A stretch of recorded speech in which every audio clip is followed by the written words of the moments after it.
Hello, dear participants and dear panelists. We begin our afternoon session. It is a roundtable discussion which is dedicated to changed Belarus. I would like first to introduce our panelists, our speakers of this session, and I will start with Aliaksei Dzikavitski, who is the head of the editorial office BELSAT TV news programs. He is journalist and correspondent member of the Council of National Anti-Crisis Management. Then I would like to introduce you Veranika Laputska, who is research fellow, East Center. Her research interests include media analysis, propaganda tools, Jewish studies, democratization in Eastern and Central Europe, national minorities. Then I would like to introduce you Kharytonau, who is media expert. He collaborates with iSense. It's the International Strategic Action Network of Security. He is a New York University World Journalist Fellow and journalist. And our first speaker is Andrei Yeliseyeu. He also works for iSense, and he is a media analyst and expert.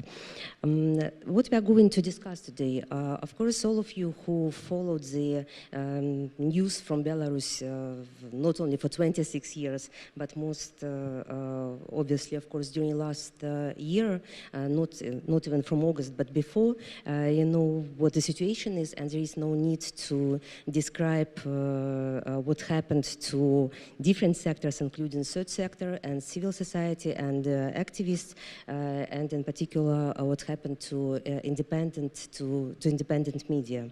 And since I'm very glad really that all of our participants are actively involved in this process of creating the media field and changing it, and they represent different media. We are going to speak today about the situation with Telegram channels and different social media platforms and television, and there is a broad number of issues that we want to discuss.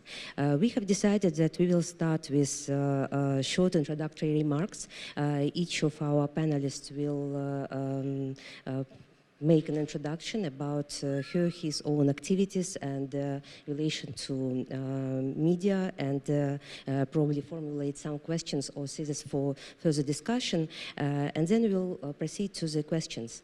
From the questions that we can discuss, and we will discuss on the basis of what will be presented, and then also we will be glad to your questions, to the questions of those who are today here with us in this audience, and to our listeners or viewers who are following the roundtable discussion through internet.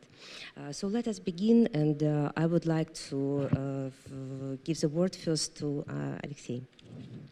Hello, my name is Aliaksei Dzikavitski. I am Deputy Director of BELSAT TV.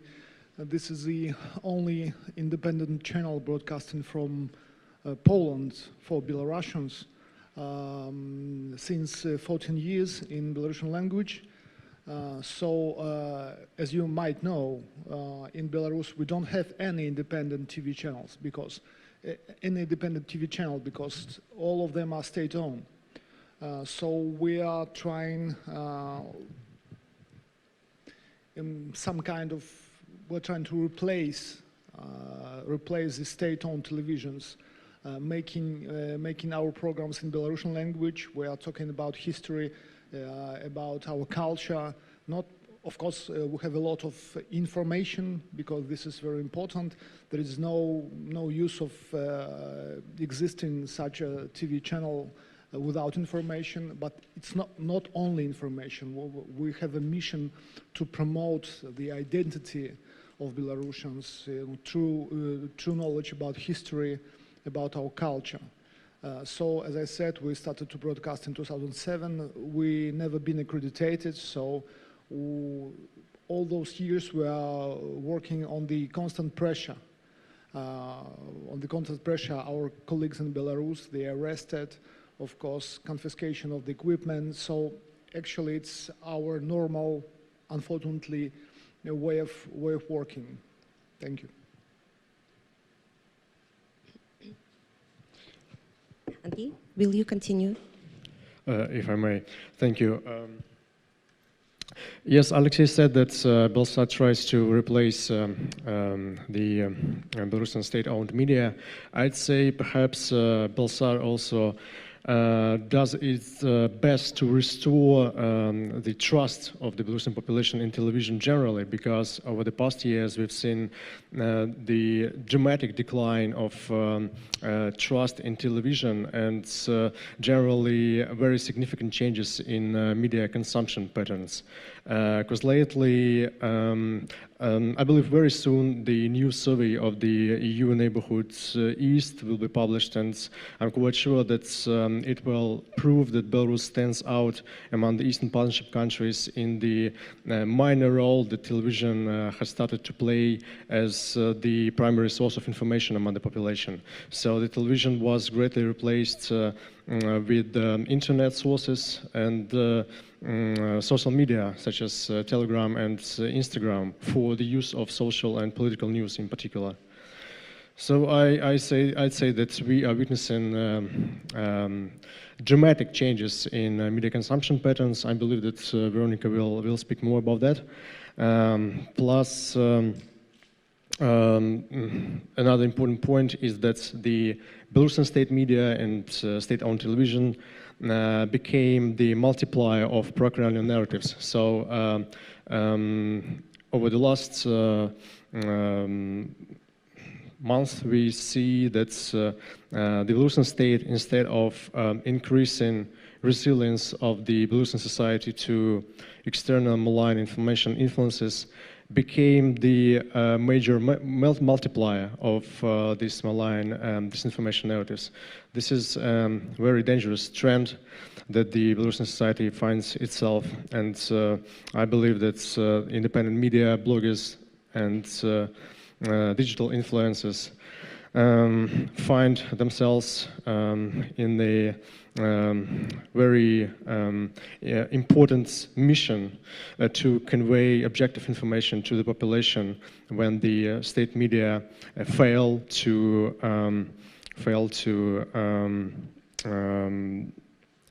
reach its commitments to provide the population with objective information. Thanks.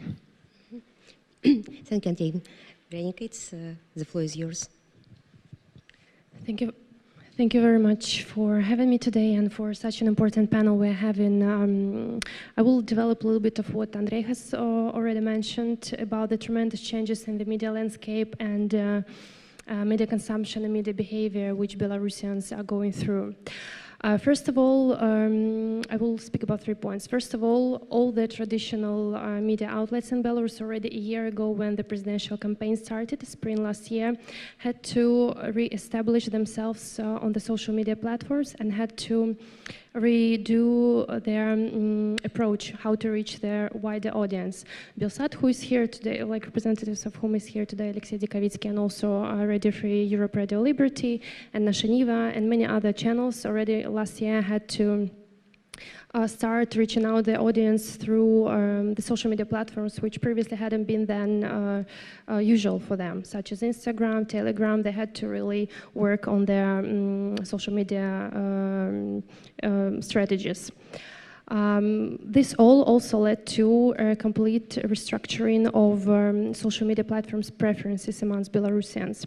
If before last year, a lot of Belarusians were using, for instance, Vkontakte, the Russian network, then gradually since spring last year, most of Belarusians actually reshuffled to the audience of Instagram and Telegram, and also Facebook to a lesser extent, because these platforms were able to respond to the needs of Belarusians, such as, for instance, live streams from different rallies or from signature collections, and then from different big demonstrations, which will happen not only in summer but later on in autumn. Secondly, the trustworthiness of these platforms, as they're not connected with, let's say, Russia or China. They were able to establish and maintain this trust among the audience who was willing to use it. And also, of course, a tremendous role is given now to Telegram, which became one of the main news channels, especially during demonstrations and during the blockage of the internet, which were happening in Belarus at the beginning of August of the last year, when on the election day on the 9th of August and after that. So this all reshuffled the audience, and this all reshuffled and shaped the whole media structure. And also the third point, which is very interesting, which we're still noticing and in everyday Belarus, is that a lot of media outlets which were previously more focused on, let's say, lifestyle or on issues which were not connected to politics and social issues, they had to also include this into their agenda. Here I'm speaking about such media outlets like Kuku or Village, or The Village, and many other ones, which also had to include political agenda. And this, in turn, once again, reformulated the whole Belarusian audience, which became indeed very interested into politics and social issues and had to keep in tune on what was happening. And last but not the least, the role of a lot of influencers in social and political issues, which previously, once again, like these media outlets I've just spoken about, were not really speaking about politics. Most of them had to actually make a stand on what was happening in Belarus, against the violence, against the political repressions, and a lot of bloggers and also beauty bloggers, our sportsmen, sportswomen, gymnasts, musicians, they had to also do their content and start actually including a lot of issues connected with politics, with national symbols, with culture, with Belarusian language, something which, once again, which had never happened before. And this is a continuous trend, and perhaps we'll be able to speak about this later. Thank you. Now I would like to ask Serge Kharytonau to tell more about your activities in the media. So I worked as a journalist for about 5 years in Belarus. I was the co-founder of Reformation website, which, considering today's attack on a few media outlets, is probably becoming #1 website on political news. After that, I worked for Radio Free Europe, Radio Liberty as their correspondent for Current Time TV project. And in the last year and a half, I work for iSense, and I deal with the narratives of propaganda. I study the propagandistic issues on Belarusian media, and the scope of my professional work is focused on the media in Belarus. So, speaking in the narratives of Russian or Belarusian propaganda, I am one of those Belarusian plumbers who goes to Europe and works here. But the only difference is that I'm plumbing the very bottom of sanitation system in Belarusian propaganda. I would say that among the things which are really exciting about the processes which are now happening in Belarus is that we are witnessing the very last post-Soviet revolution in Eastern Europe. Belarus is catching up with the things that happened in Poland, in Czechoslovakia, in the Baltic countries, and we are now witnessing something that happened to our parents 30 years ago, to the parents of people in this audience in this particular country. I would say that with the scope of repressions that we are witnessing, it's something totally unprecedented for Europe in the last 50 years. Just to give a brief example, the number of arrests, the scale of arrests in the first days after the revolution, which was explicitly peaceful, was higher than the number of arrests at the peak of Stalin's repressions in the Soviet times in the Republic of Belarus. Just to compare the number of arrests during Stalin and during Lukashenko. So Lukashenko made a step forward, and he arrested more people than Stalin did on particular months. Talking about the scope of propaganda, what's happening. In the middle of August, Kremlin and Lukashenko agreed on the delivery of the group of so-called advisors who, to a great extent, in the field of media, were the representatives of propagandistic network Russia Today, or RT. And these people established a completely different scale of hate speech compared to what was happening primarily on state television in Belarus before August 2020. Not to say that there was certain competition or certain freedom of speech on Belarus state television prior to August 2020. There was none. It never existed. In my whole life, I've never watched state television which had, experts from different fields or who presented different political movements.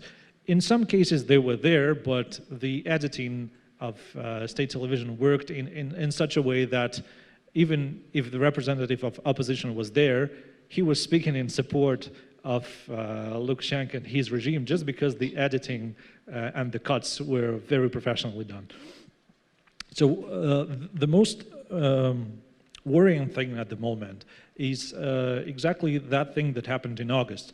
The coordination of propaganda between Russian media, foremost Russian propagandistic media led by RT and Sputnik, is now a part of Belarusian television. The narratives that we see in Belarus state television, I'm really sorry for calling these institutions state television because they are de facto privatized by Lukashenko, who serves as an oligarch. If we compare the situation in Belarus and Ukraine, for instance, in the field of media, Ukraine has a large group of oligarchs who compete between each other and who have the media that they control. In Belarus, it doesn't exist. We have one oligarch who privatized all the state media, and they de facto belong to him. They are fully controlled by him. He's the person in charge of any decisions. Anyone can be fired. Any kind of policy can be promoted by these channels. So we may not call them state companies anymore. These are the businesses that belong to a particular person and that are used in the interest of this particular person. But what is really scary is that this huge media holding that includes print media, online outlets, regular state television, radio stations, is being used to create the atmosphere of war, is being used to create the atmosphere where you have internal enemies who must be removed out of country and who shouldn't exist there. But the scariest part of all of that is that certain TV channels, so there are three major TV channels, STV, ONT, and Belarusian state television radio company, which is the largest of them. So one of them, STV in particular, is having a series of programs called Авторская журналистика, which is supposed to be subjective journalism of certain individuals, but this is indeed the hate speech which can be comparable to the case of Radio Thousand Hills in Rwanda in 1994. It was a part of a machine that ended up into a huge genocide, which was later studied by the International Court. People who were involved into the creation of Radio Thousand Hills and other media outlets in Rwanda went to jail, but it costed thousands of hundreds of lives. And if only the propaganda machine in Belarus is not stopped, there is a certain probability that similar situation can happen in Belarus just because nobody told people like Grigory Azaronak, who is now the main face of propaganda, that you may not dehumanize your political opponents, especially if there's like 8 million of them and slightly hundreds of thousands of people who support you. Although you might have weapons, you might have tanks, army, special security squads behind you. The moment you start calling your enemies rats, well, there's a huge list of words that they are using. There's a incitement for hatred, incitement for violence against political opponents of Lukashenko, and this is something that we should really focus on. This is the most dangerous part of this propaganda, and this is the most dangerous part of this whole political crisis that's happening for the last 11 months.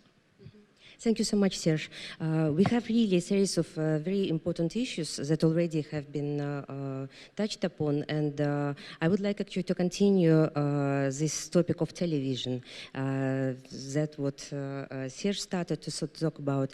I myself, even if I belong to the generation that actually still knew what television is, I haven't had the TV set in my apartment for like 15 years. And in case when and of course when I talk to our students who are now, you know, plus minus 20 years old, for them TV is something that completely belongs to a completely different age. And when we look at it also from the perspective of political sciences and the change in the change in perception of media landscape, it's really difficult today to talk of television as something that Lukashenko called like it's our future. And Lukashenko himself belongs to that phenomenon which was described by several scholars. Here I would probably recall the French scholar François Jost, who wrote the book on the age of telepresidents. So obviously Lukashenko belongs to that type of old dictators. I mean, old not in terms of age, but actually of the type. It's not the phenomenon of information autocracy. We now really see not only the degradation of this regime, but as many of us and just really many people stress it many times, it's becoming more and more archaic, coming back to television. And so here is a question for me is first of all probably the question to Aliaksei. It's about the development of BELSAT. BELSAT was founded in 2009, right? And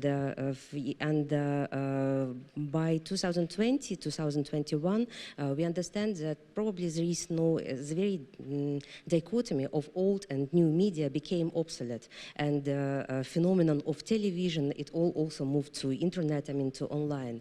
And for me it would be interesting really to ask you about how do you see not only the change of formats of that BELSAT uses, but also the mission and your audience actually, who is watching, why, is there any kind of generational gap, etc. And probably the main question is what representation of current political reality and of Belarusian reality is created through TV. We all know, and Serge talked about it, that it's very difficult actually to explain to any distant observer, to any people who used to live in democratic societies where the variety of media and the forms of ownership and the relations between media and political authorities are completely different. And when we start to explain that actually there are 5 TV channels in Belarus, and they are all not only state TV channels and not public television, but in principle they are just part of this ideological state apparatuses and of power vertical, that sounds really like complete nonsense, absurd, etc. And here is BELSAT that started to create the alternative and to compete with this representation of reality that is created by Belarusian state TV, and you started to compete more than 10 years ago. And so after the events of last year or during this event, how do you see what actually changed considerably for BELSAT as a particular type of television that works for Belarus but works from outside? So. Yeah, of course, when we started in December 2007, so almost 14 years ago, we broadcasted only through satellite. We didn't have even a web page. But of course, lately, but in a couple of years, we of course started to develop our internet part. Now we're developing very strongly different social society platforms. We are everywhere, let's say. Of course, it's Telegram, Instagram, Facebook, WhatsApp, Vkontakte, YouTube, of course. Our YouTube channel, which is in Belarusian language, has about 500,000 subscribers, so it's pretty popular. Of course, we understand that that it's not not a lot of Belarusians now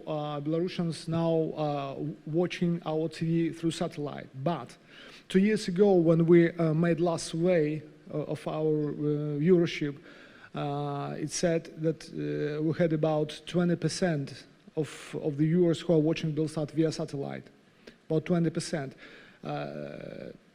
Somebody could say that it's not too much, but for us it's very important. First of all, because they are very devoted viewers of BELSAT. Sometimes, very often, let's say, they are living in a small villages or places where internet is not good, or they are in the age and in a generation which is not used to internet. So,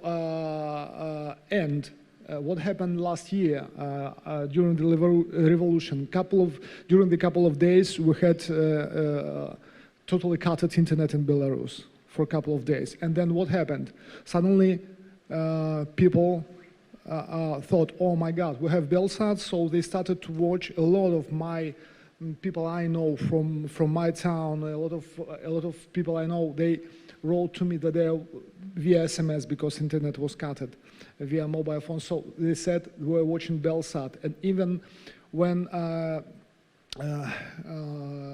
authorities started to arrest people, and the people in Belarus couldn't find their relatives and couldn't open the webpage of Human Rights Center Vesna, but we could do it here in Warsaw. They sent SMSs to us, text messages with the name and short information that we're looking for this person. We opened this webpage of Human Rights Center Vesna and checked if they're on list, and then on air we said, Siarhei B is over there. So we were like a medium. So we are, I think this is our strong part, because we're trying to be everywhere. Of course, we understand the role of the digital media, but if you want to put the good content, quality content into the social media or YouTube, first you have to produce it. And having television standards, which are, of course, higher than the standards of bloggers, for example. So we're producing our products, our programs, just for normal schedule, and then we cut it into the social media. Of course, we are not so rich to produce, separate content for social media. But anyway, we think that being everywhere, broadcasting through satellite and also online on our webpage, on YouTube, so every viewer can choose the way he wants to watch us. This is why it's important. I would like to say that I was among those viewers of BELSAT who actually discovered, of course I knew of BELSAT for many years, and occasionally I watched some programs that were broadcasted. I watched it on internet, in YouTube. But then when we had this cut of internet from 9th to 11th, I have been watching BELSAT almost all the time. I mean, being outside of Belarus. And I remember that it was actually very, very important. I wouldn't say the only source of information, but it was incredibly important for people abroad to get to know what's going on in Belarus. And indeed, I also appreciated very much this kind of support and help and the kind of communal spirit of journalists at BELSAT, who actually were really in online regime, reading messages and reacting to them, and it was also very emotional. I mean, it was... Yeah, exactly, because, we've been working 24/7 for a couple of months. And, one thing is, if you are, covering, let's say, even 9/11 or something tragic, but it's anyway, let's speak frankly. It's in another country anyway, and if you are covering something such dramatic, which is in your country, on one side, and you don't know what happens to your friends, to relatives, and you must be professional and sitting in the studio, it was of course very, very tough. And another thing I would like to add is we must understand that BELSAT is not only a television, it's also a place for Belarusian, let's say, scientists, musicians, everywhere who are just excluded from the state-owned TV, state-owned system, from Belarusian system. They can play concerts. They can go to the university and teach students. So we've been trying through all those years to give them a platform. To feel necessary and to give something to Belarusians, because there is no other way. Thank you. Thank you. We are actually discussing here not only the situation with BELSAT and television, but we already proceeded to the question of how the information field has changed in Belarus. But just probably one more question, and it's to all about television. As I mentioned, we clearly see in the chronicles of Belarusian protest and the entire political situation the divide between generations and what concerns their relation to digital technologies and to the usage of particular type of media, and I would even say the rituals of using media and of communicating. And in what concerns television as traditional television, here I speak of Belarusian state TV, how do you think, what is, how changed their audience, and are there any research projects or some studies that have been done on the changing users of Belarusian TV, and actually for many of us, it's just impossible to watch it. It became completely indecent. Indecent not only of time of because of hate speech, but for many other reasons. And it's also becoming more and more archaic, not in terms of the picture itself and the formats of representation, but from the point of view of content. And I'm really interested who is watching Belarusian state TV. I do understand who is watching BELSAT, but I don't understand who is watching Belarusian TV news programs. For instance, myself, when I monitor the Belarusian and monitoring. There's a deficit of studies, sociological data about the recent developments in media consumption patterns, but still we can make some assumptions, at least indirect assumptions based on the sociological data that we have, on a number of internet-based surveys showed that only around 15% of Belarusians trust the Belarusian state-owned media, which is a very low rate compared to the independent media, which enjoy about 50% trust rating. So I believe that the majority of the viewers of the Belarusian state media are people, aged people, people with lower levels of education, living mostly in small and medium-sized towns. So basically, the type of citizens which continue supporting Lukashenko, right? So we talk about 15, possibly 20% of people who continue falling into state media narratives.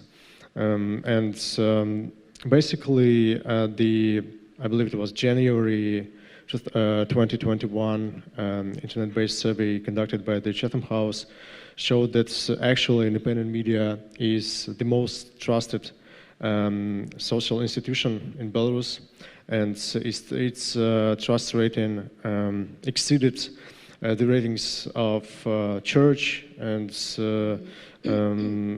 surely all state agencies, because the central state authorities, law enforcement agencies, the parliament and so on got the approval rates between 17 up to 25%, I guess. So we see the unprecedented erosion of trust in state agencies, including state media, which only convey, state narratives, and lately not even the Belarusian state narratives, but Russia's one. So basically, the state media became a multiplier of pro-Kremlin disinformation narratives and some tropes, pro-Lukashenko tropes, basically. So there's no objective Belarus-related political and social information on state media anymore. Thank you, Andrei. Would you like to add something? Oh, yeah, indeed. So among those 20%, 15 to 20% that still watch Belarusian television, there was the sociology that I found just the night before. Only 14% of people watch the news. So for the majority of people who watch television and who watch state television, television is the source of cinema. Yeah, exactly, and other entertaining and programs. The proportion of people who watch the news intentionally is also skewed greatly by the groups of people like people in hospitals, army, which is very important. And prisons. Prisons to some extent, but mostly army, which plays a great role. So the broadcast of television in army is a part of, politinformatia. So it's a must-have process, and while all other ideological institutions are not very trustworthy or not very professional in the army, the state television plays a great role in brainwashing of soldiers. It played a great role in brainwashing of soldiers before the protests, and it still continues to play this role. And it's a huge proportion of those people in the group that Andrei told about. Yes, that's actually a very important amendment to our discussion, because indeed when we understand, of course, how many different types of tortures and pressure the regime makes in relation to people who do not have choice of freedom, who do not have choice to choose information and to watch or to watch something else or to read another type of information. And of course, this is the spaces of repressive state apparatuses, and I understand that the indoctrination is very closely related to television. Also, of course, I'm very much tempted to imagine, as many of us used to think, that this is a television that works just for one spectator, and we all know who the spectator is. Just like in Goodbye Lenin, this film, we remember that the mother of main protagonist was not prepared to meet the new reality, and therefore her son just was creating this special type of broadcast specifically for her. And so that's the way, that's what we are witnessing these days. But again, what is interesting... If I may add just briefly, this is a fantastic story, but there's a real-life story and the example of dictator Salazar, for whom the only copy of a state newspaper was printed. So it can be a real-life story in Belarus too. Yes, right. And actually there are also, I mean, it's not a subject for joking. I mean, I'm sorry that I'm going to use also another example from popular culture, but when I think of the relations of Lukashenko with old media and with television in particular, of course, I cannot stop thinking of Simpsons, when Homer Simpson arrived to Cuba, and then he was just really like almost completely couldn't believe that for 7 hours he was just watching one picture with Fidel. And that was the situation of Belarusian television. And a few years ago, this comparison with Simpsons would make me laugh. But now, of course, it's just more tragic. Speaking of television and the audiences and the generations. I understand that actually today for big media outlets, be it radio or in particular television and big news portal like for instance Dubai and some others, it's demanding more and more time and energy to transmit the content through different platforms and through different social media. And since we are also witnessing the appearance of new type of platforms and messaging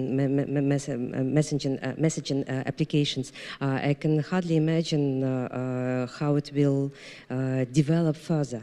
And probably it's not probably a question, but if you can comment on this, how to conduct the media, the transmission of information, and how to run the big media outlets in this age of proliferation of different media platforms. Maybe if to speak of BELSAT, maybe it's a question really of different age groups, or I don't know, of just audience inside the country and audience outside the country.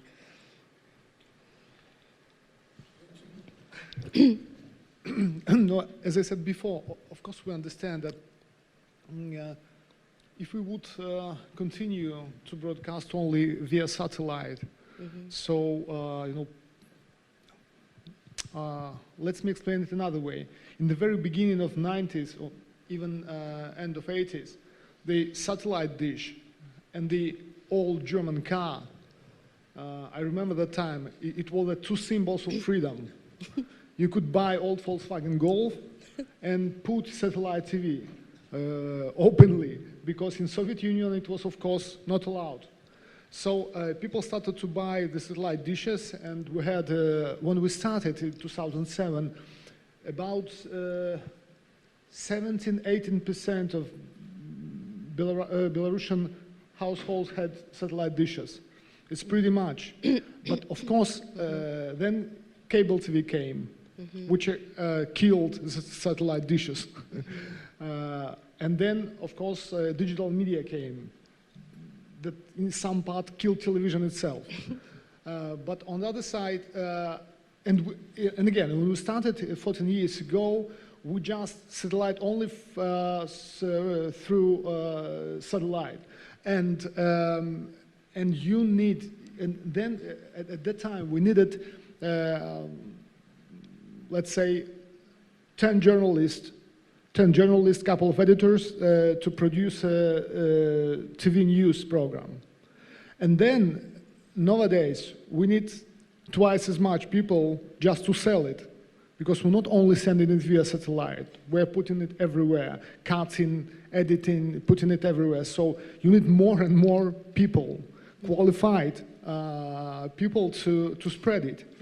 And the problem is that very often the young people who are engaged in this, working with this new media, let's say like Instagram, they may be good technically, but they don't. But it's a kind of conflict of generations, because they are very fast. They're thinking different way than my generation, all journalists. So sometimes we're quarreling. So saying, look, what is this? We can't understand. What you counted only short part. He said, no, my generation will understand that. But we said, it's not correct, you know, you are manipulating. No, you don't understand, your old generation don't understand. So of course, we need to produce content for all the generations of our viewers. 2 years ago, the last data we have, we had about 10% of Belarusians watching us. It's about 10% of grown people, so it's 700,000 or 800,000 people, and about 45% of Belarusians recognized our mark when you are saying, what is BELSAT? Is it noodles or whatever, energy drink, or it's television? So it's television. Thank you, Alexei. I think it's very important we're talking about this generational gap, and we are thinking about how to approach different audiences nowadays in terms of digital media, because I believe, and I think I would really like to throw this argument for our audience online and offline, that not only the revolution in terms of political masses happened in Belarus, but the digital revolution also happened in Belarus and is still in the process of happening. And it's been largely overlooked by the regime. And this is one of the reasons why they are, in my opinion, will be defeated, and they already keep failing in what they want to deliver. We know that, let's say, even the press service of Alexander Lukashenko, they established their own Telegram channel.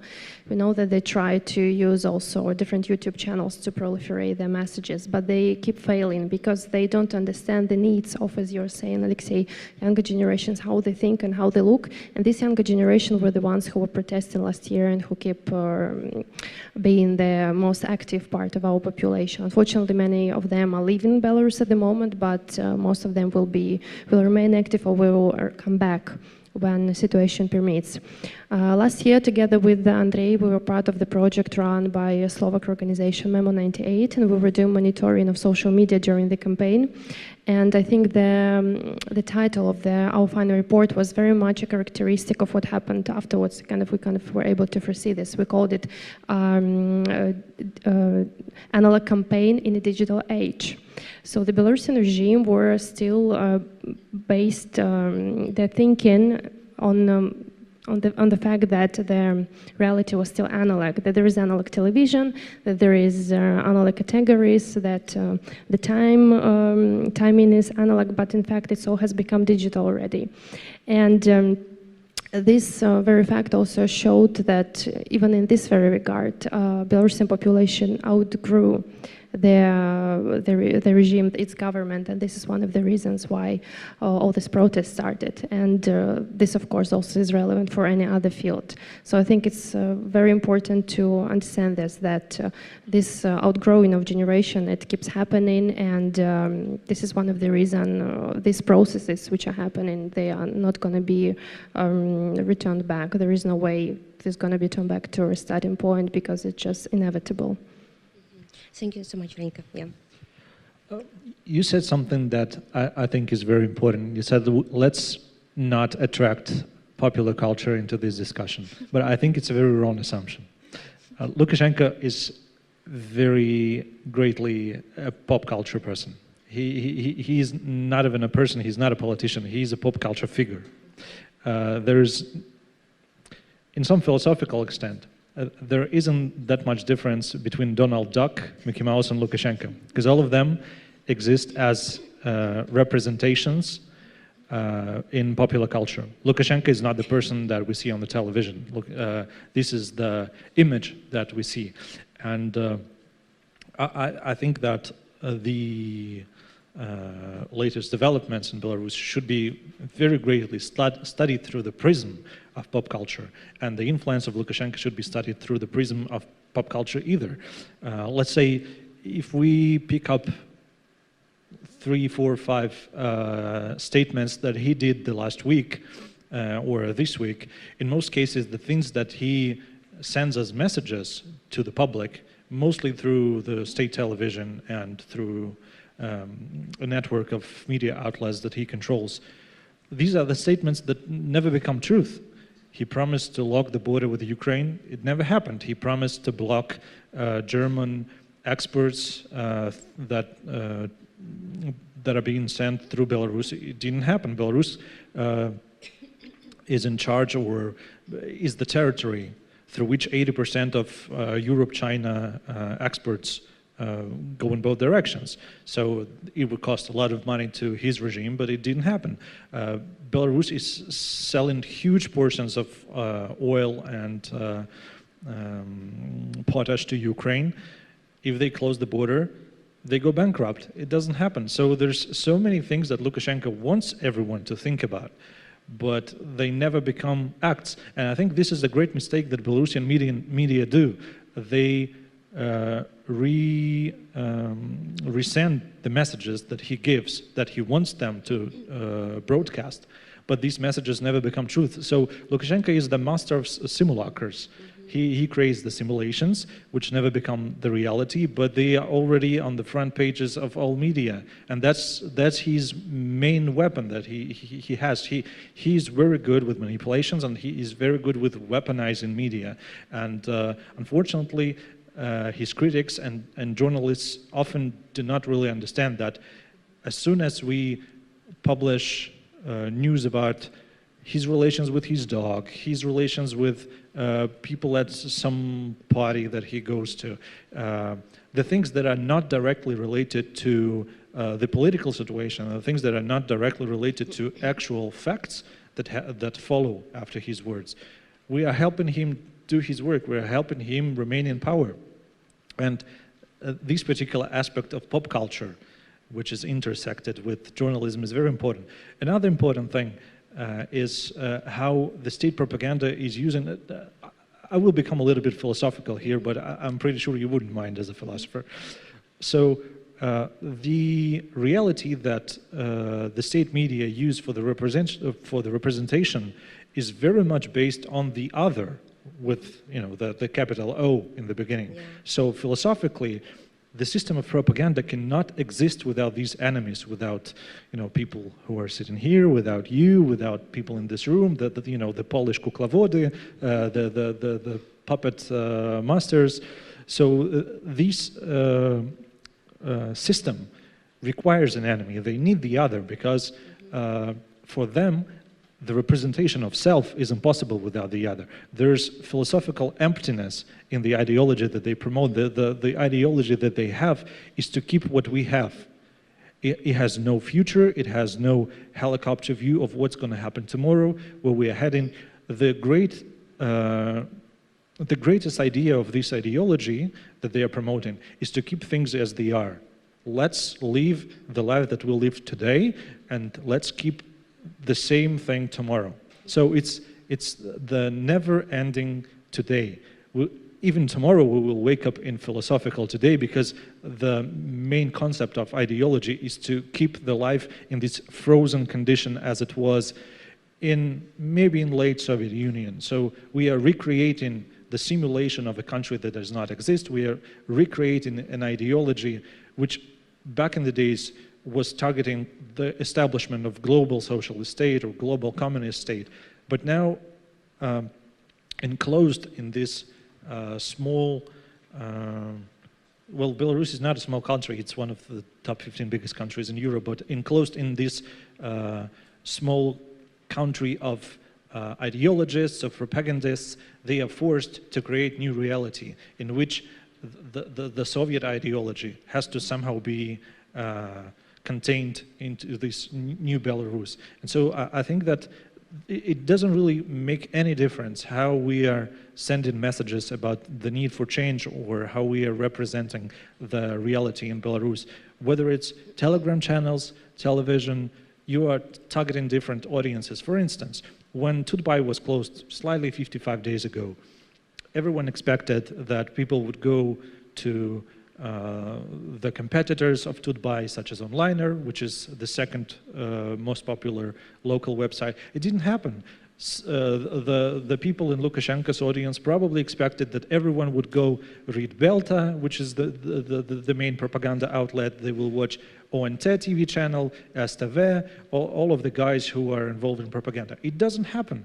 Even though Tutbai was shut down for a month now, in June 2021, they collected more traffic, more visits to Tutbai page, which doesn't exist anymore, than one of the main propaganda television channels has. So STV got 1.5 slightly, and Tutbai, which doesn't exist, still has 4 million visitors. So people do not go to propaganda websites. They are moving to Telegram channels, where no journalistic standards exist, where you can publish anything without any control above you. There's no censorship, and it's very attractive for the audience. However, there's a risk that people would go to, they would use Telegram channels that are spreading misinformation and propaganda in some hidden ways, you know, with some smoke and sugar coating over it, but it would still be propaganda. So I would say we are simply using different platforms, but the most important thing is to make message visible to as much people as possible. And here, I don't see any drama about television going to the past. Television is going to the past, but there's something very important about Belarusian media field. It existed as a response to restrictions. The growth of Belarusian websites, independent websites like Tutbai, for instance, happened because Lukashenko's regime shut down the majority of independent print media in late 90s and 2000s. And it was the only way independent journalists could work. They went to internet. Very little people had internet back then, but suddenly 10 years later, 15 years later, everyone has realized, whoa, the restrictions that the regime imposed on journalists back then were actually an opportunity. So the independent websites became the most popular in the country. Same thing happened with, let's say, the closure of websites, and people moved to Telegram, which is, you know, to some extent a very innovative way of spreading the news. You're feeding people instantly. You're giving them the information with, you know, the difference of, I don't know, 1 second. So you are publishing it, people already see it. You do not need huge team for that. I'm running my own Telegram channel for slightly 2 months. I have 3.5 million people visiting monthly.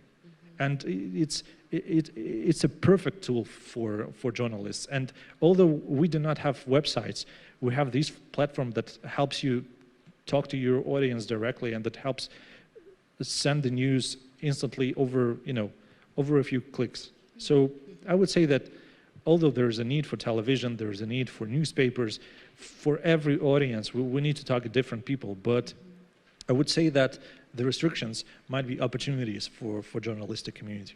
Yes, right. Thank you so much, Serge. There were actually several very important issues that you raised, and I will ask also our colleagues to join it.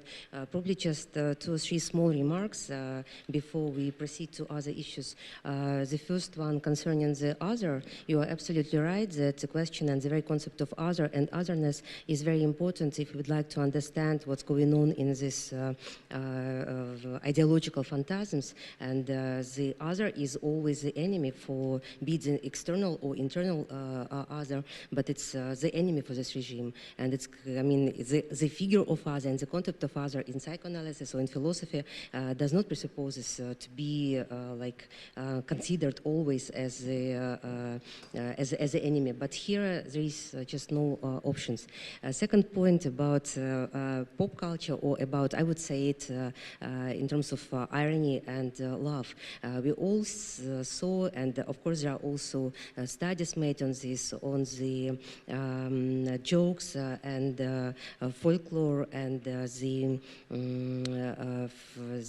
very new culture actually of laughter that developed also through Telegram. I understand that on the one hand, it does have a function of healing, it helps to cope with the traumatic situation, as always love does. And the regime is deadly serious. It's really for the regime and for dictatorships, laughing is always a threat.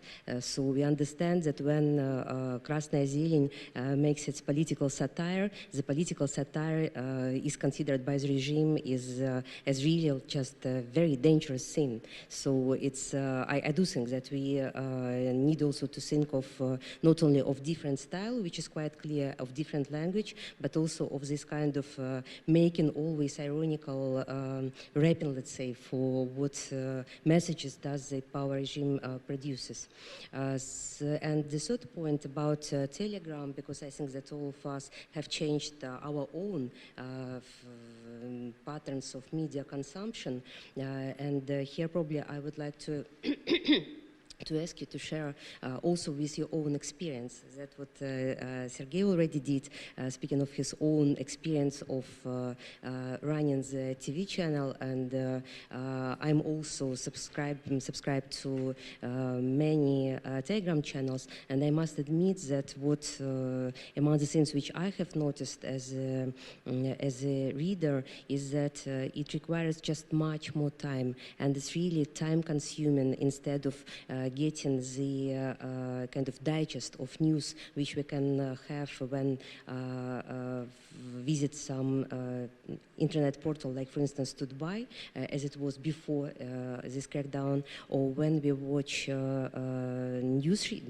programs like on television, like 20 minutes, and then you at least more or less you are in the know what's going on. With Telegram that doesn't work, because that's really a continuous flow of information, and as media scholar, I'm reading not only the news themselves or the comments if it's the TV channel of some experts or analysts or insiders, but also I'm reading the commentaries, and that of course also requires a lot of time, and I do know why do I read comments. It's not because of some voyeuristic intentions, but for, again, as I said, for the purposes of media studies, I think it's very important. We all see that the commentaries, they are very much representative for the type of channel which is run, and also there are sometimes people who probably do not begin their own their own Telegram channels, but they allow themselves quite kind of extensive commentaries which might be also very interesting from an analytical point of view, and so on and so forth. And so I just really wanted to ask you to share probably your insights and your experience of what Telegram changed for you as scholars and as users and as journalists. A couple of words from television side. So, of course, we are spreading our information through Telegram. It's, as colleagues said, it's a great tool. But on the other side, during all those months, we had so many video shows, photos from our viewers and readers. So, in some way, it's easier for us to work. We cannot send, it's now dangerous even, we cannot send crew everywhere with camera, but we have a lot of short videos from our viewers, so we can even put the whole program together with this video. On the other side, of course, it's a danger, because if you are receiving video from somebody you don't know, it could be fake, of course. Mm-hmm. This is why it's also important to check all the time, and when you are receiving hundreds of those video and photographs, you must check it very carefully, because we had a couple of times situation where somebody said fake video to us.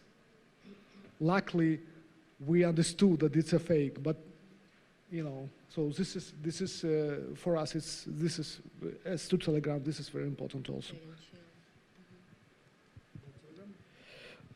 I'd say it's not accidental that the most scandalous accident lately on the international media, I mean the Ryanair flight incident, concerned the arrest of the ex-editor of the Telegram channel, right? Because the Belarusian authorities, I mean, it's easy to crack down on independent media and offices when they are located in Belarus to arrest the journalists, to search the editorial office, apartments, and so on, to seize the equipment. It's much more difficult to control the Telegram space, and the Belarusian authorities do their best to discourage people in Belarus to use Telegram, to be subscribed to popular independent Telegram channels.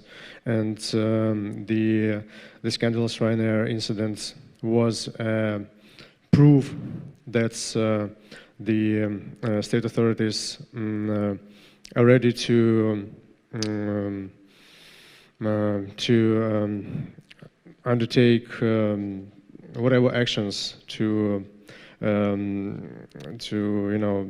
discourage people to somehow show that they can, if not control Telegram channels, then to punish its founders and editors of some channels, at least post factum. So. But speaking about the interrelation of so-called traditional and new media, I wanted to say that this interrelation works both ways, because one way is, as Aliaksei described, say BELSAT cuts excerpts of some video to post on social media, and the state agencies do their best to do so. They cut, lately they say cut a minute video from ONT TV channel and place it on pro-government Telegram channels, right? The other thing is that the social media and some developments on social media influence traditional media too, because, for instance, the phenomenon of hate speech, thanks Serge for bringing up. For instance, the word zmagars, right, fighters in Belarusian. This is like a derogatory term used to describe generally all opponents of the Lukashenko regime. So this term didn't come from nowhere.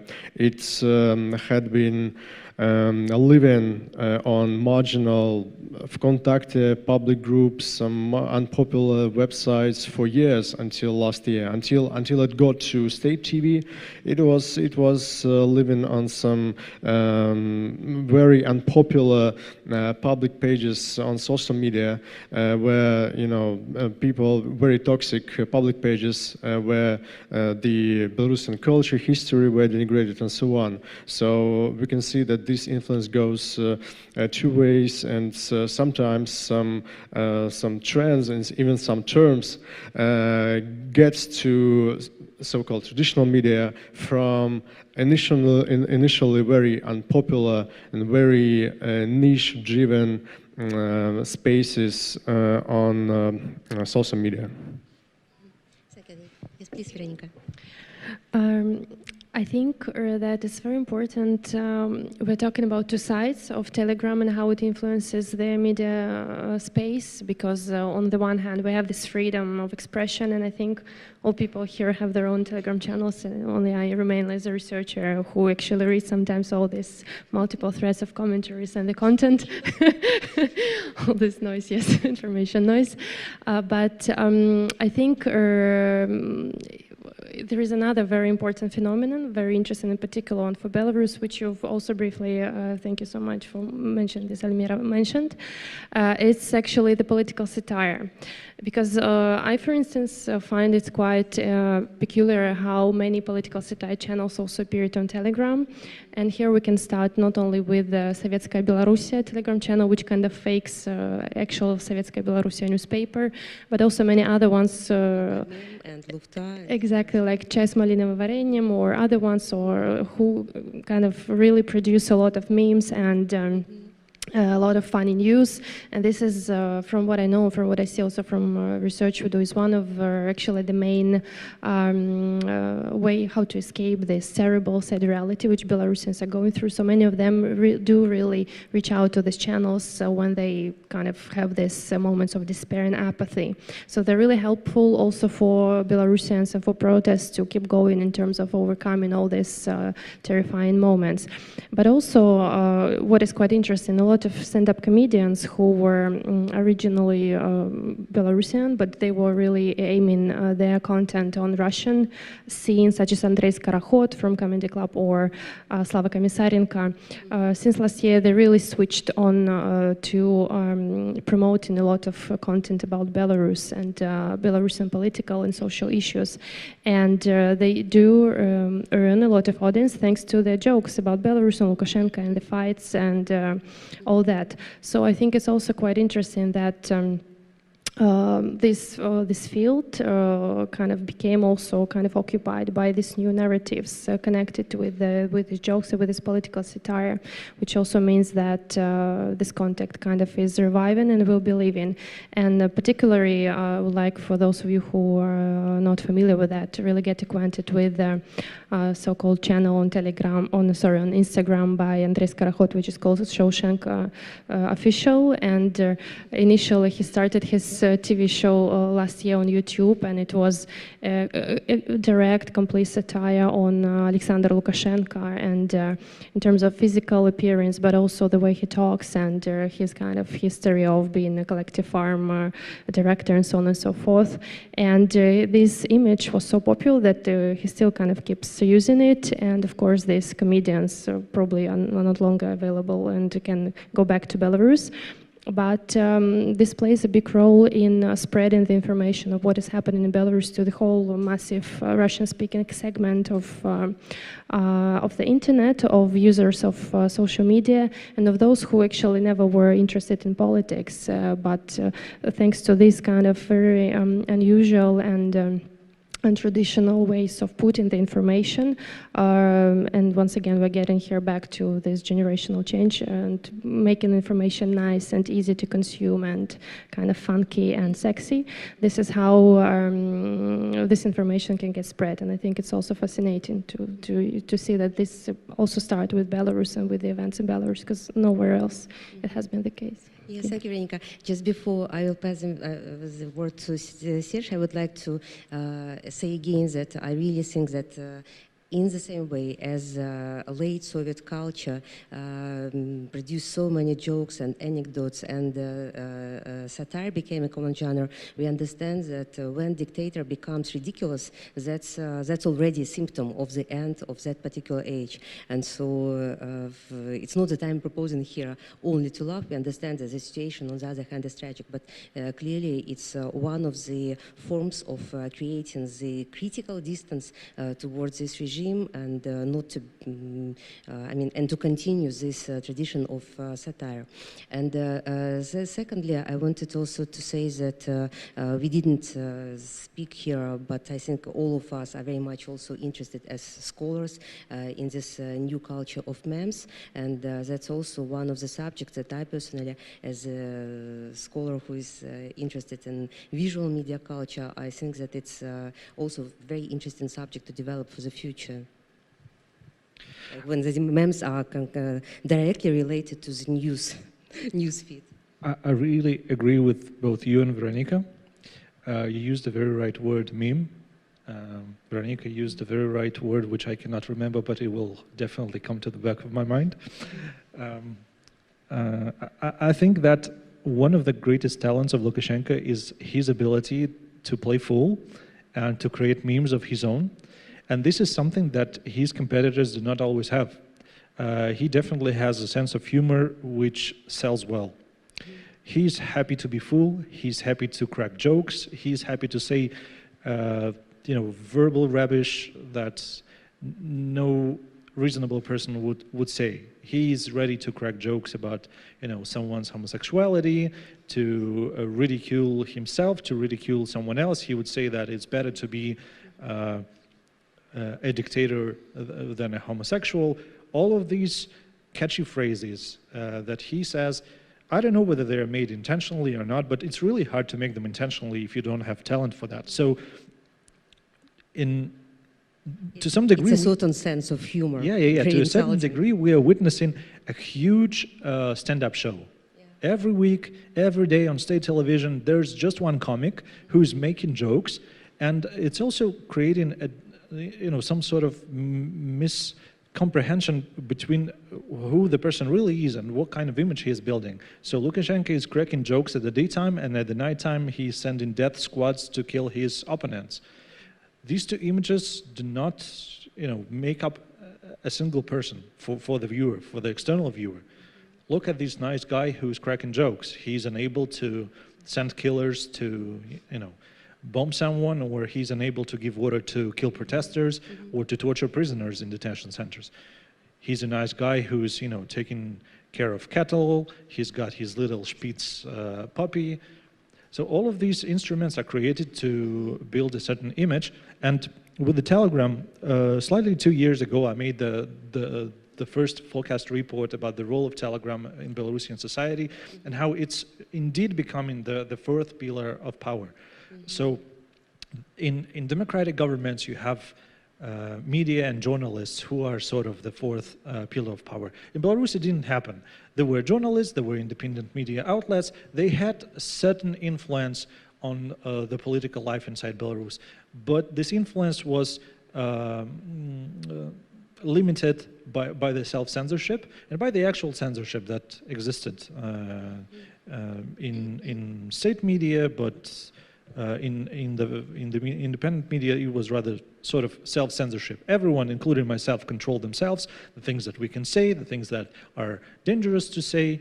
You can show something on your TV program, but there are certain things that you cannot show, although you represent, free television and you consider yourself a free journalist. There are certain things that you fear to do. There are certain things that when you understand, all right, I can end up in jail like many of my colleagues, maybe I should not speak of something. And this is exactly where the dictatorship begins, when you think, okay, I probably wouldn't speak about it. So philosophically, we're all building a prison for ourselves. When we think, okay, I'll probably not speak of this, I'll probably stay away from this topic, it's also our responsibility of every person, and there's not much we can blame for. We're all human beings. We all have certain fears, and someone is more brave, other people are less brave. It's okay.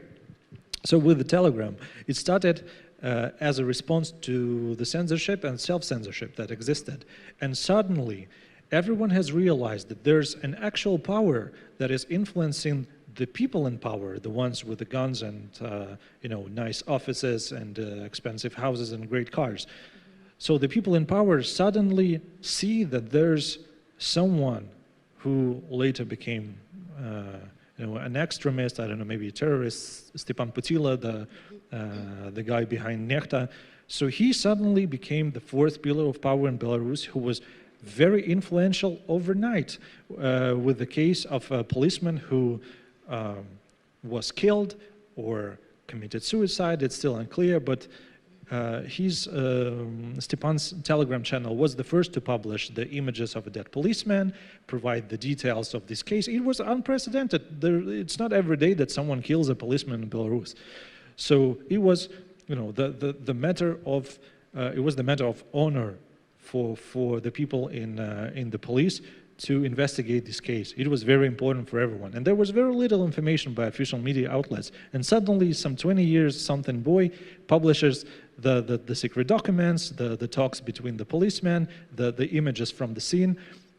And people were hungry for information without censorship and without self-censorship as well. Although the Belarusian journalists were doing really great job in the limitations they existed in. It was really brave work they were doing, and they were doing a really nice job. I mean, it's not to underestimate their efforts. It's just to say that behind the limits where all of us journalists existed, there were certain limits that were impossible. There were certain borders that we were unable to cross because it was too dangerous for everyone. But with the Telegram, we found out that there's certain limitations that we can cross. We can push these limits forward. And it was this fourth power first led to certain steps by the authorities when they were, I don't know, repairing the water pipes somewhere, they were repairing the hospital here, the kindergarten over there. And then suddenly it became a tool of attraction for people who decided that it's time to protest after the authorities did not give reasonable response to COVID in Belarus.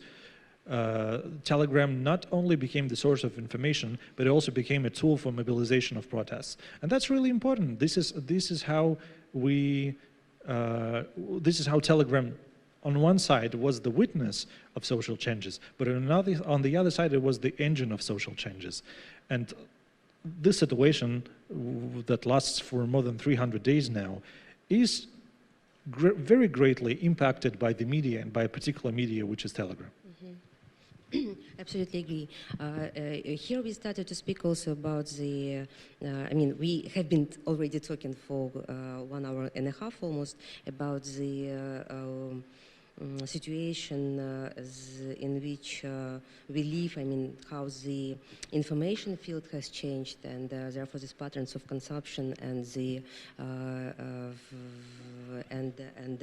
of consumption and behavior. And speaking of Telegram, I had just one question which relates to the issue of information hygiene, and then we will proceed to another issue. We understand that these days when the regime opens the war and declared it actually on the entire civil society and on all activists and journalists, and we will talk about it also later, because each day looks like the chronicle of the, I don't know, of the actions on the front line, and today is particularly a black day. But here just one small question concerning the information hygiene, and what role do the Telegram channels created by regime play in the transformation or in the development of the media situation? Because on the one hand, the dictator said that for him TV is the main media, but on the other hand we have this couple or maybe dozen of really notorious in a very negative sense Telegram channels. And sometimes, I mean, and I see also the discussions among the owners of Telegram channels, in particular those where we have like 2, 3, 500,000 people. Like, let's ignore it. Let's completely ignore it and let's not read it. But on the other hand, it's clear that these провластные Telegram channels, the aim which they have is to participate and to investigate, and I mean not to investigate, but to invade the information void also, which has been growing each day, and they are struggling precisely against the Telegram channels of the opposite side. So what do you think of this? I mean, of this particular, I wouldn't say interaction, but of this sort of resistance and opposition and the I don't know, like the situation of reading or not reading, commenting or not commenting on all of those Telegram channels that retranslate the messages of the regime, and also the hate speech. I think I will start, probably Andrei will finish because he has more kind of empirical data. From what I see, I think here we once again see that they're not able, this kind of pro-government, let's say, channels to keep up with what is needed. Because if we even look at the audience growth, it's not really growing, and mainly people who actually read them are those who are anti, let's say, government, but they just kind of want to read what is happening there in order to be in tune of the pro-government narratives, in order to see what they're up to. This is the main aim, because they once again fail to deliver to the audience what audience wants to hear, because on the one hand they're trying to use these Telegram channels as an instrument to reach to younger generations, but younger generation outgrow already this content and these narratives and these characters. All these even videos which were published by Pool Первого, right, and which aimed at kind of more humanization of the Alexander Lukashenko and his everyday life, showing him when he is, I don't know, trying to swim in the lake or feeding his Pomeranian Spitz or doing something like this. It doesn't really have the response. It's already too late for them to try to make out of his image something better than it is.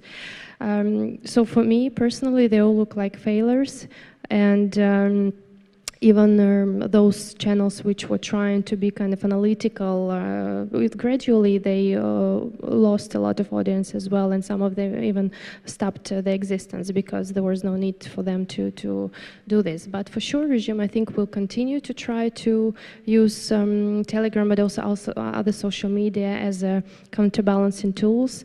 For instance, also there are Instagram channels by certain, let's say, beauty bloggers who are trying to promote that they're pro-Lukashenko, but if you check their audience, you can see that most of the followers are fake.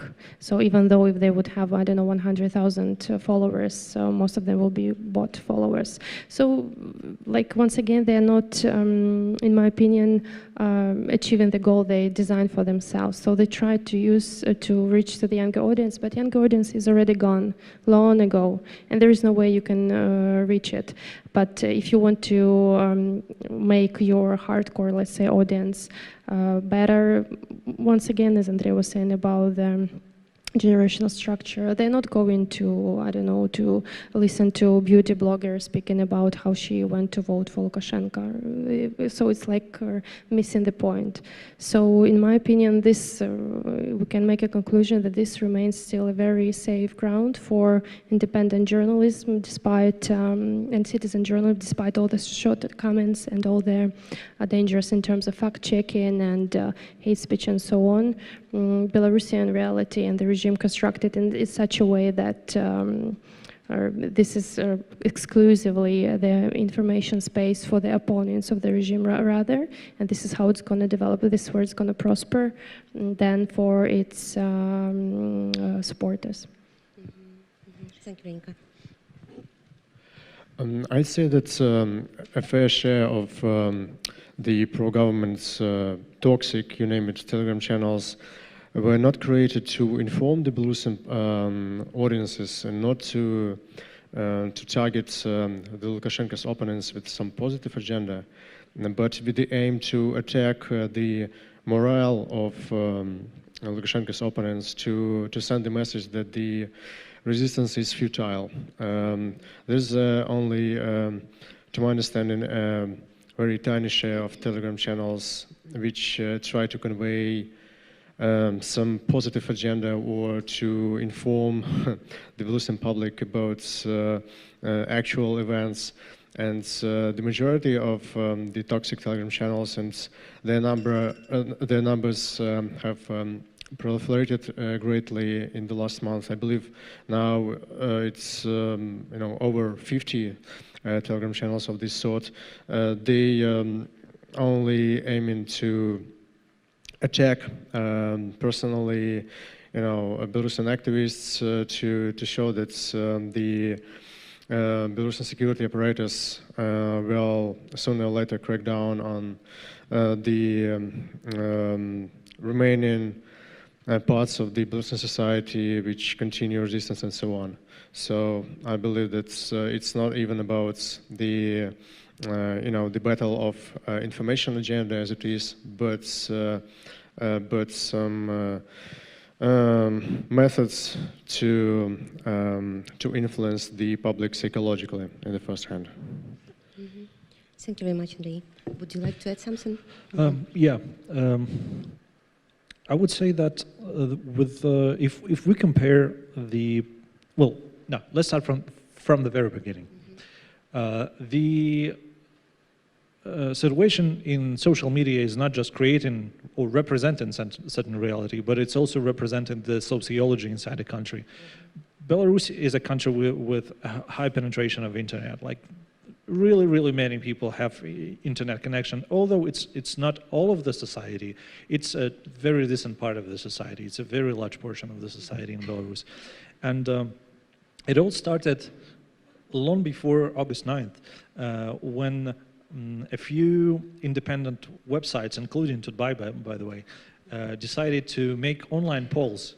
Although online polls are now entirely prohibited, the polls on political situation and sociological situation, so all of this is banned now, because just like the authorities of, let's say, East Germany or the authorities of Polish People's Republic back in the 80s. They wanted to hide the truth. And when the online polls were still allowed, a wide range of independent news websites decided to arrange a poll. Who would you support if the elections happened? I can't recall, maybe tomorrow, let's say. And Lukashenko was repeatedly getting 3% on different websites with different audiences. And it became a very popular meme. Some people called him Sasha 3%, Sasha 3%, and 3% became the representation of his supporters. Then, 97% who are the other are obviously the audience which is against the Lukashenko. It was also a slight manipulation, but it was a manipulation that had some background behind it and had some factual support.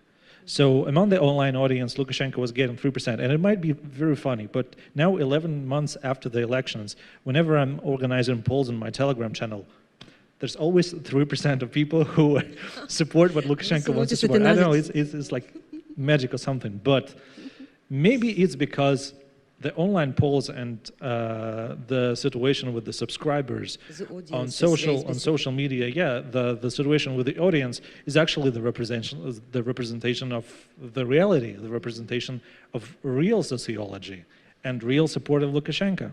So let's say a few months ago, iSense published research about the influx of so-called yabatskas, the supporters of Lukashenko, as they call themselves, yabatska, to Instagram.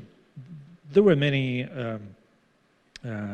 accounts that were created to promote Lukashenko, how great he is, how he is the father of the nation, he is the person who is in charge of, the sun going up in the morning and going down in the evening, all of this rubbish. And there was, among others, an account created by his press service, Pulperova, which is the guys affiliated with the press service of Lukashenko, with his office, and with the Telegram channel that has the same name. They got, in the first months, slightly 4,000 and something subscribers. Svetlana Tikhanovskaya's account on Instagram got 1,045 subscribers at the time of research. It slightly changed since then, but I guess the proportion is the same. And guess what? It's 3% and 97%.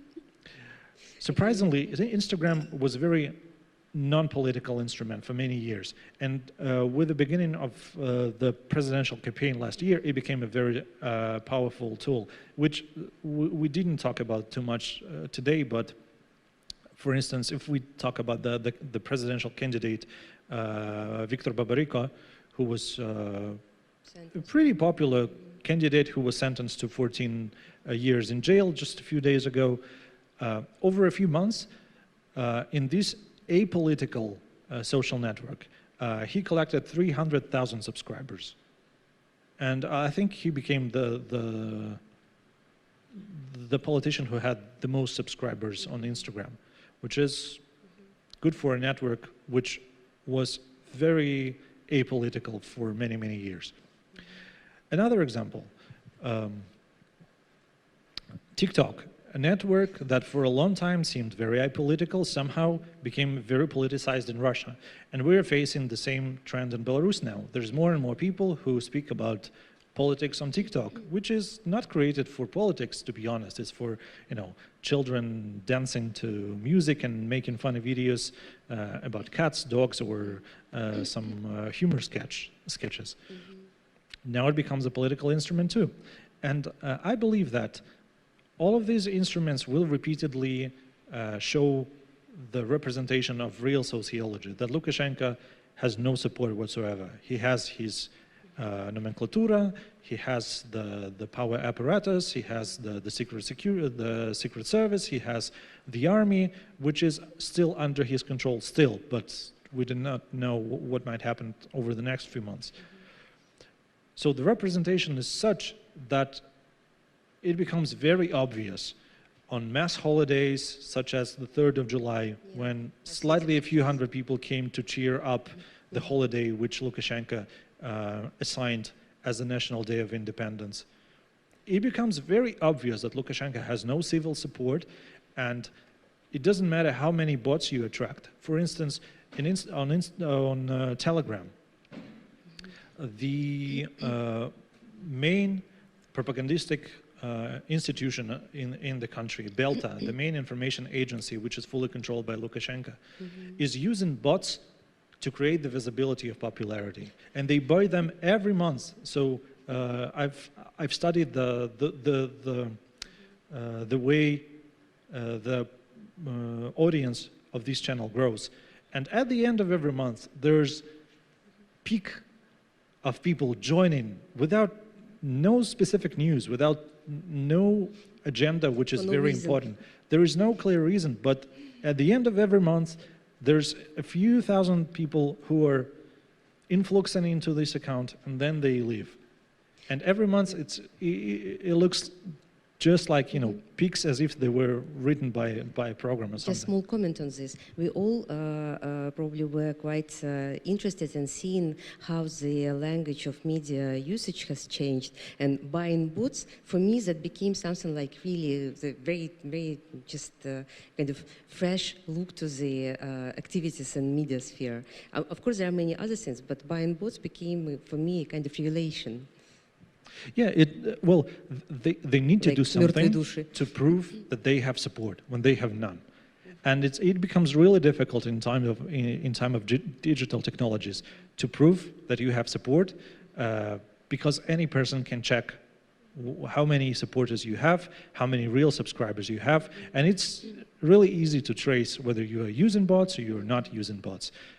And if the main information agency of the country, let's say, if BBC was doing this, or Reuters were doing this, or RFI, or whichever international news agency was doing this, people would say, you're probably having some problems with the daily work that you are doing. It's the same with BELTA. They have huge problems because the boss they are working for has no support whatsoever, is illegal, and is not a president of the country, as he claims. At this point, I think they have something like 22,000 subscribers. I mean, I don't really know how does it, what is the dynamics, but still. We don't actually have much time until we finish, and I'm sure that there are also questions. But let me ask you also one important issue that we have been discussing also in advance, that it's really crucial, of crucial importance. It's this question of information immunity. Just yesterday, the iSans published a very important text, and I'm not going to talk about it because I hope that you will tell about it. I just really recommend it to everyone to read. But the context is that we have been witnessing how the state really opened the world towards independent media, and even if we look, I mean, it's not only the blocking of many resources in August, September, November, it's also the new laws on the extremist activities, and then, of course, this war against Telegram chats and channels. And if we look even to the news of today, then we see like Index-Press, Baranovichi, Nasha Niva, Brestskaya Gazeta. A couple of days ago, the closing of Belarusian office of Euradio, and detention of Pavel Vinogradov, who collaborated with BELSAT, and so on and so forth. And unfortunately, this list probably will continue. And what we have realized, and I think it's particularly important for many people who used to start their day with either BELSAT or, for instance, I mean, if there are like more TV-oriented people, and in particular with Tutbay, it's really like the huge information vacuum. And I understand also, it's for me, it's also my case that like almost in automatic mode, I open the application and then understand that it's not functioning. And now when we think of this information immunity as the concept that you have used for this, I mean, that was used in this article of iSans, it's also the question of domination of Russia. And we have been discussing it, and we, I mean, as media as journalists and media scholars and experts, we have been very much alert to this question question. For many years, in particular starting from August of last year, how do you see the situation now? And what are the dangers and challenges, and what do you expect in the nearest future? Because we understand how the development, what is the course of developments in political field, and of course it's closely related to the way how domination and hegemony and the influence is promoted through the media channels when there is no a kind of national or a kind of, there is no information resource that would be reliable for the majority of Belarusians. And now it's dispersed. So, of course, Russians will not leave us alone, unfortunately, because if we're talking about propaganda, they're very sophisticated, very experienced in that, and of course they are sitting now and drinking champagne, watching Lukashenko is destroying independent, let's say, patriotic media. Of course, it's very well, let's say, good for Russia. But on the other side, I think, as colleagues also said, anyway, we have social networks, we have Telegram, and we have media broadcasting abroad. So it's not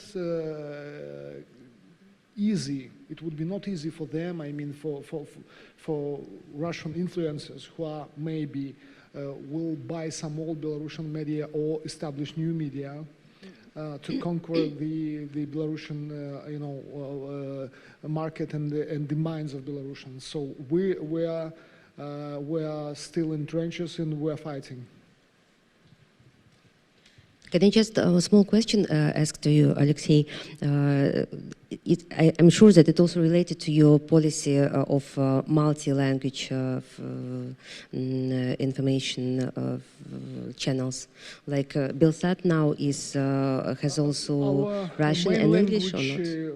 Was and is, of course, Belarusian, but we have a mirror page which it's in Russian, Exactly. and we have now two programs which are in Russian: Satira, which is Вечерний Шпиль, and Вот так, which is about just what is going on in the former Soviet Union. Yeah, I've subscribed to it too. I'd say that Belarus ceded its information sovereignty by last September. Even in early September last year, we could observe that 9 out of 10 major narratives on the Belarusian state's TV became identical as they were on the pro-Kremlin TV channels.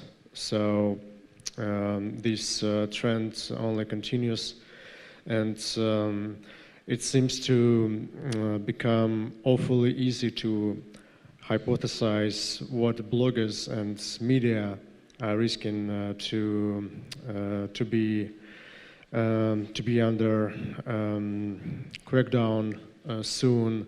If we just look at the top 10, top 20 list of most popular YouTube channels or independent media, because, for instance, if we get the top 20 most popular YouTube channels, then I guess so far all but 3, I mean the authors or founders of all top 20, but 3 are either jailed or located outside Belarus, right? Same if you look at the remaining regional independent media, and as you mentioned, some of this media were under a crackdown today. We can hypothesize which media will likely be attacked soon. Despite the role that BELSAT plays, and that's the growing role of social media, and that's part of the Belarusian audiences will go to Telegram channels, Instagram, YouTube, elsewhere, unavoidably parts of the Belarusian audiences will go to Russian media, as Alexei said, and we can already see these trends in the online statistics. Yeah, after the particularly after the crackdown on Tudbay, we can see that suddenly not only remaining independent media, but also specific state media, pro-Kremlin media, some, for instance, Ukraina.ru and so on, they suddenly got a chunk of Tudbay audiences. So it's unavoidable, and I agree with Aliaksei that this will play into Russia's hands. I would agree with my colleagues, but on the other hand, I would be traditionally more optimistic because it's indeed very likely that, and it's already, I'm sure, happening, that, for instance, that Belarusian audience, which usually would reach out to Tudbay online, they would now go to, but not to, Russia Today or, I don't know, like Tsargrad TV or something like this. They would rather go to TV Rain or Nastassya Vremya. So they would be looking for alternatives which are also equally independent from Russian government. So, in my opinion, once again, what the regime is trying to do by this operation to absolutely eliminate independent media, they're using the tools they are only able to use, so just like physical elimination, and that's it, without really proposing or suggesting, offering like a legit alternative for these information sources.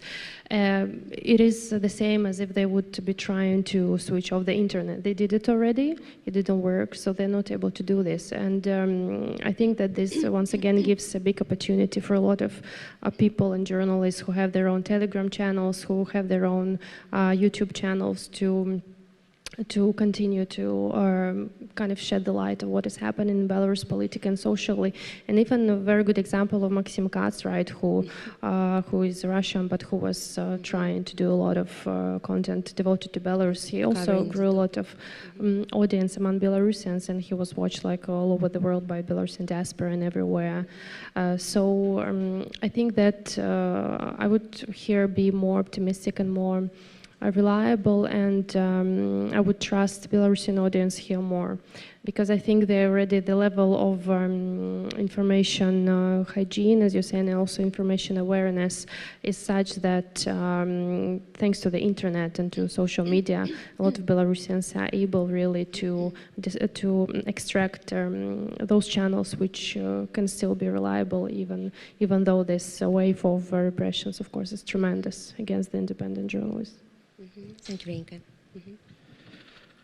I would be optimistic too, but with a bitter piece of pessimism. Just before I came here, I gave a comment to BELSAT. Yes, and we spoke about the statistics after Tudbay was shut down. And before the interview, I spoke to a few analysts who deal with internet in Belarus. And surprisingly, the audience remains almost the same. The internet audience remains almost the same as it was, but on mobile, it went compared to in May 2021.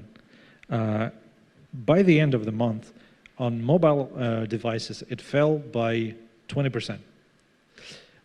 Compared to the situation in general, it's like slightly around 10. So we do not compare the peak in the beginning of the month, but like the overall rate of internet audience. Surprisingly, there's no growth with onliner, there is no growth with Mail.ru. I don't think we are in position to see the long-term consequences just yet. It's been 55 days. I think we should wait for another maybe 4 or 6 weeks to see how the situation will expand. But there's definitely a risk that people would move from Tudbay, which they still try to access. As I said previously, there's been 4 million clicks to Tudbay page over June. Both inside the country and from abroad? I cannot tell the difference, but there's been like 4 million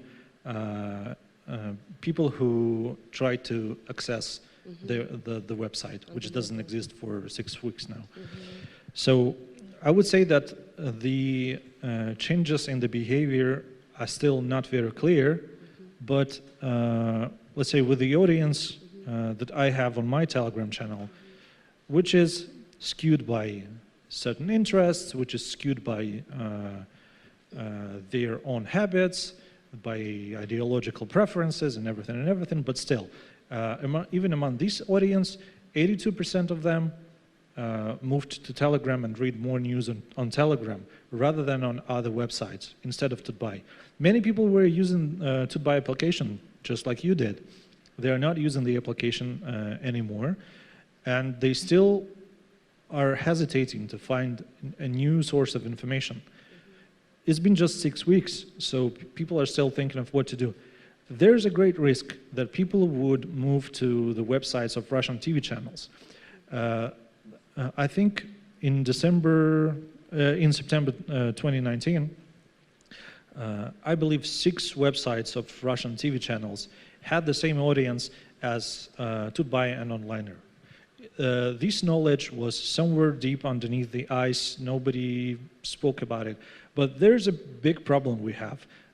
Instead of watching Russian TV channels on TV sets, people are using different platform, and they watch Russian TV channels and Russian propaganda on the web.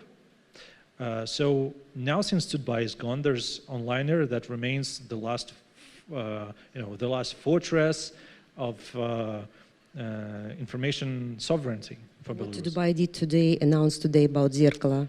Yeah. But it was blocked again. There's VPN that people need to use. We still don't see the long-term consequences.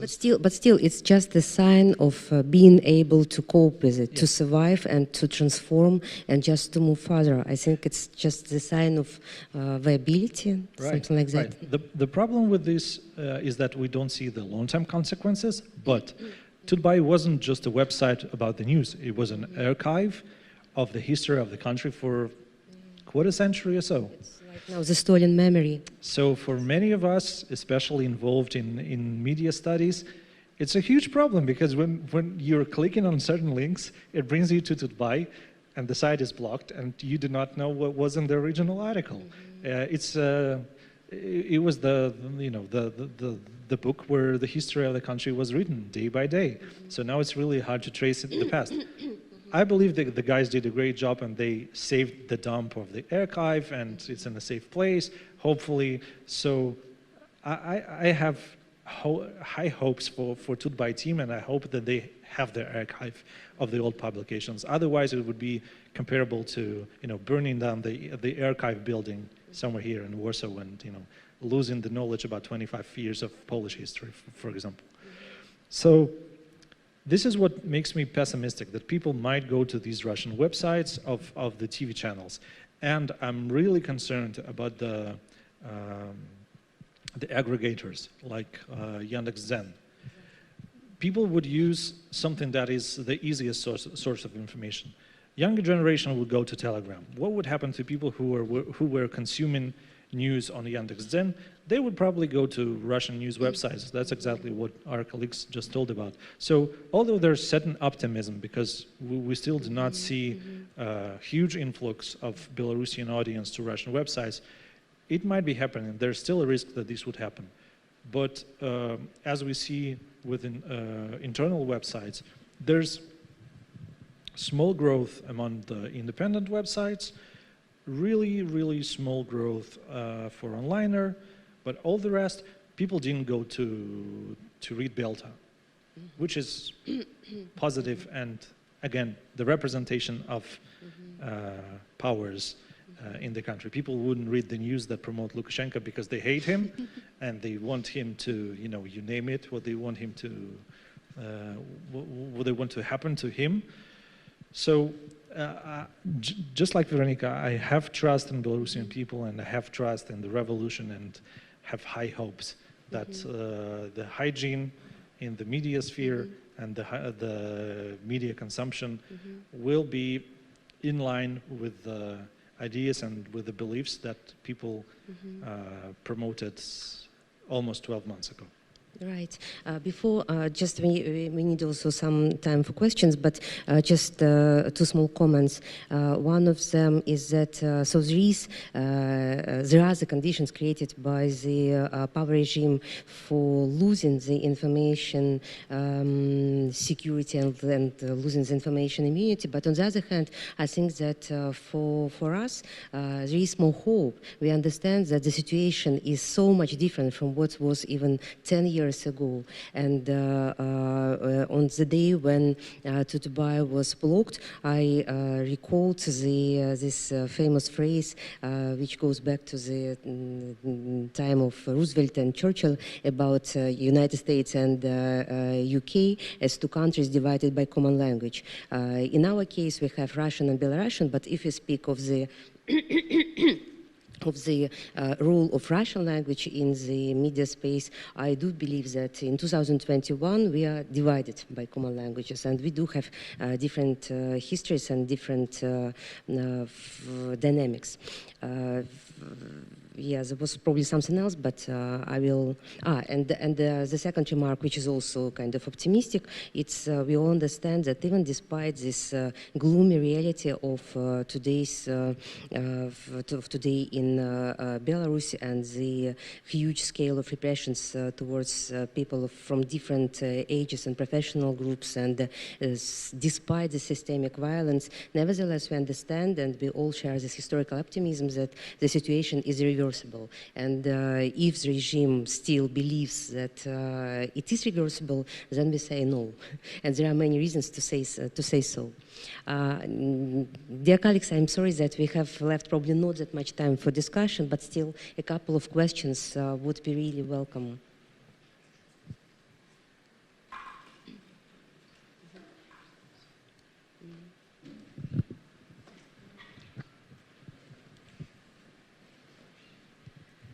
Thank you for the discussion. It was very interesting. And I have a question about the bots you have mentioned. Well, where do they come from, and what is, well, the mechanism? How do they get to the sites? Where do they live? And are they connected with the Russian bots? Thank you. Well, I don't think that in Belarus, at least from what we know, there are like bots farms as they exist in Russia. Also, some of them have been discovered last year and this year in Ukraine. So from what we know, from different leakages we got in terms of information, is that sometimes actually across state organizations or public associations, for instance, Belarus, or like student organizations, there are let's say these orders from higher bodies to subscribe to certain channels. This is what we know for sure. This is what we saw. But I think that I believe that regime doesn't have this much resources on dealing with this, because now they're dealing with so many issues, and the repressive machine is so huge that they simply don't have these resources to create anything like this, which doesn't exclude the fact that they might be thinking about this. But I think it's just really much easier, much more simple. There are just bots which you can buy from an Instagram, like anyone can do this. You can do this, you can create your own channel and do this.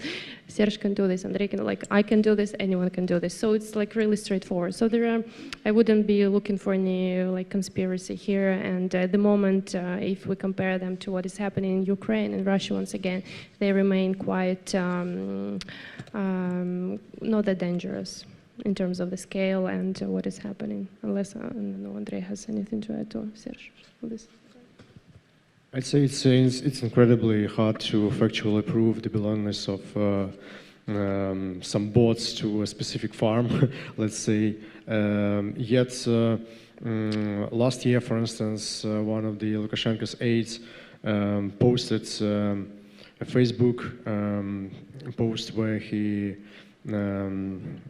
promoted the alleged sociological poll, and it was clearly supported by bots from the farm, which supposedly belongs to one of the Russian parliamentarians. So as Russia and Ukraine have quite well-established bot farms, it happens that the Belarusian politicians, or rather not politicians, but people, you know, from Lukashenko's inner circle, some pro-government activists, they happen to back up their social media with those bots.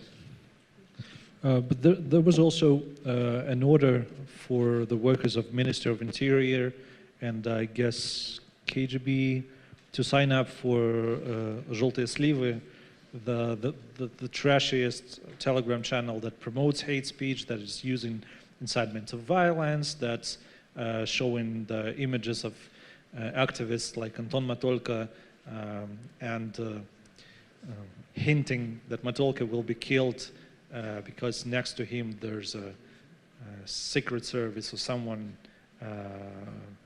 who looks like Secret Service person with a gun in his hands, you know, with a rifle and a scope.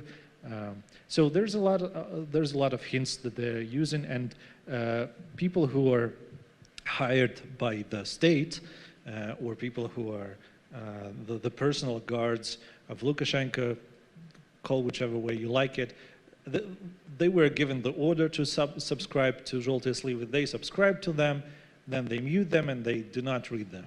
So technically you have a whole 100,000, well, I guess it's 90,000 these days, but like almost 100,000 people who are subscribed to this channel, but they do not read it and they do not know what's happening there. So they continue to create the simulacrs, the simulations of support. Even if you remember the day when Lukashenko was running with Kalashnikov in the center of Minsk, which is another legal issue, along with his son, who technically was a child soldier, and human rights groups and UNICEF do not really care about it, but still, there was a minor with a gun who was not really supposed to take part in, setting the fire down during the people's revolt. Anyways, so coming back to that, when Lukashenko stood in front of his OMON, the special unit used to disperse the protests, these people were making fun of him, saying, well, they spoke between themselves as they were like, oh, look, what's that? Is he having a gun? The old man is having a gun? That's so funny. So they do not really believe in what they're doing. They do that for money. It's some sort of, mercenary work that they do just because they need cash. And as soon as Lukashenko is out of money, these people would be the first to betray him and to run away to Russia, to elsewhere. Nobody cares where they go. The faster and further they go, the better for the country, because the process of reconciliation is something that we have to think about now. And it will be a really difficult part of the post-revolution Belarus, how to find reconciliation in a society that was divided by so many issues, including hate speech, including the work of the state media. This is something that we should think about, how to fix the problems that were created by Lukashenko and his subordinates. Thank you. The last one.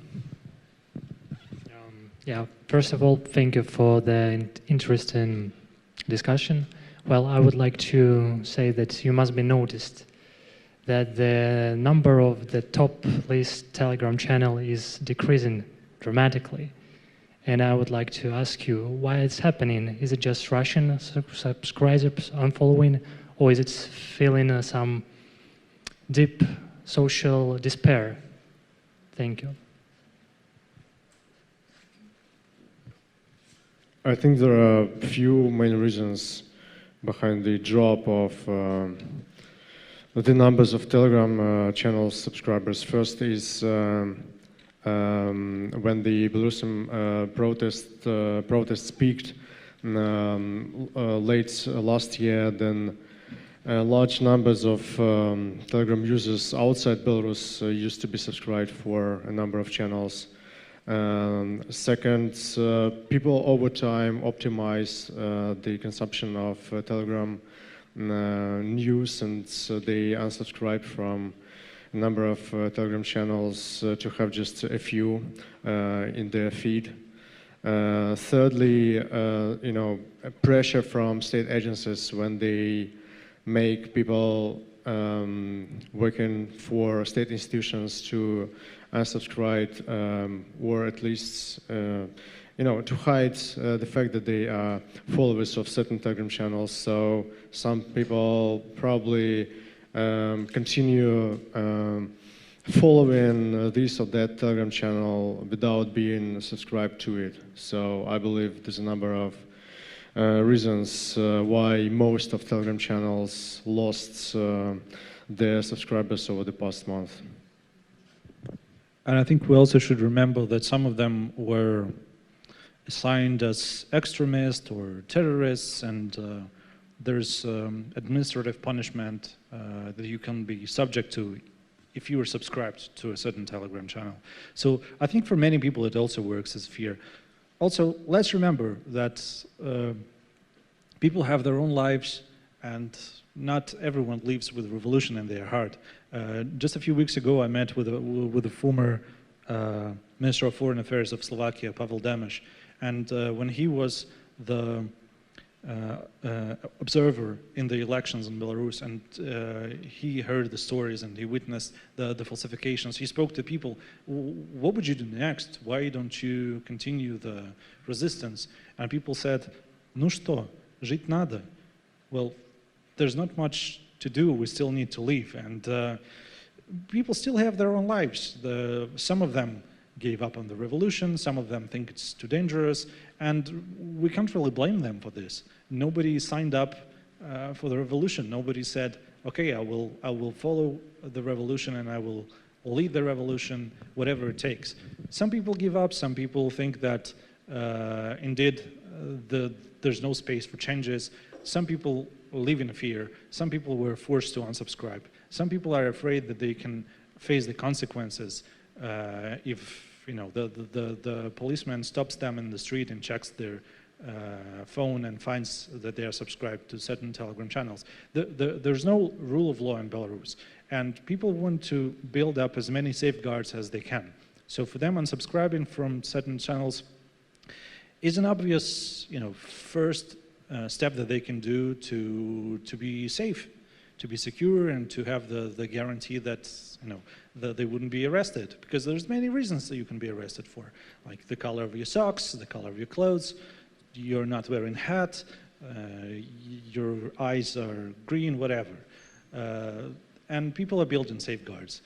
And obviously, after the peak of subscriptions, people are losing their interest. And it's inevitable. We must face it that it's a normal process. It's a normal part of the social transformation, the social changes that are happening.